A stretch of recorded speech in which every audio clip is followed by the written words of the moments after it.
So அதே மாதிரி title போடும்போது அறிமுகம் அமோகான்னு போடுவீங்க, புதுமுகம் பூஜான்னு போடுவீங்க. ஆமாம், இந்த 2 பேருக்குமே ஒரு இம்பார்ட்டன்ஸ் வரணும் அப்படிங்கிறதுக்காக.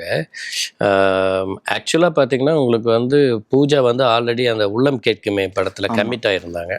அது படம் ஆஃப்வே த்ரூவில் இருந்துச்சு. அந்த படம் வெளியில் வர மாதிரி தெரியல. அது நிறைய ப்ராப்ளம் எல்லாம் இருந்துச்சு.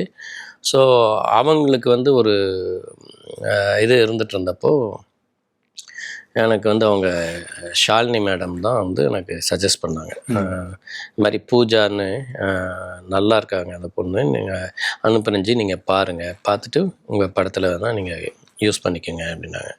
ஸோ அப்படி தான் நான் பூஜா வந்து வர வச்சு பார்த்தேன். எனக்கு அந்த கேரக்டருக்கு வந்து ரொம்ப பாந்தமாக பொருத்தமாக எனக்கு தெரிஞ்சுது. பட் அவங்களுக்கு மட்டும் ஒரு எஸ்டேஷன் இருந்தது. இது வந்து 2 ஹீரோயின் சப்ஜெக்ட்டு, எனக்கு எந்த மாதிரி ரோல் இருக்கும் அப்படின்னு சொல்லிட்டு அவங்களுக்கு ரொம்ப ஒரு நிறைய இஃப்ஸ் அண்ட் பட் இருந்தது. அப்புறம் நான் கன்வின்ஸ் பண்ணி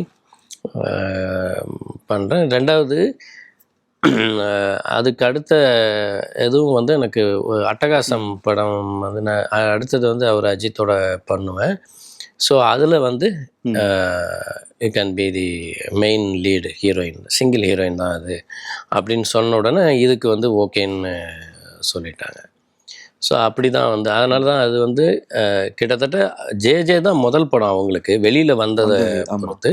பட் அவங்க அறிமுகமானதுங்கிறது வந்து அந்த படத்தில். அதனால தான் இதில் வந்து புதுமுகம்னு போட்டுட்டு நானே அறிமுகம் பண்ணுறேன். ஃபஸ்ட் டைம் வந்து அவங்கள வந்து நிஷா கோத்தாரி அவங்க பேர். அப்புறம் அவங்களுக்காக ஒரு தமிழில் ஒரு பேர் வைக்கலாம், புது பேராக வைக்கலாம், நிஷா கோத்தாரி அப்படிங்கிறத விட அப்போ வந்து அமோகான்னு வச்சா நல்லாயிருக்கும் அப்படின்னு சொல்லி அமோகான்னு அந்த பொண்ணுக்கு வந்து பேர் வச்சேன். இப்போது புதிய அறிமுகம் ஆச்சி ஹோட்டல் சாம்பார் 50 கிராம் ரூபாய் 20 மட்டுமே.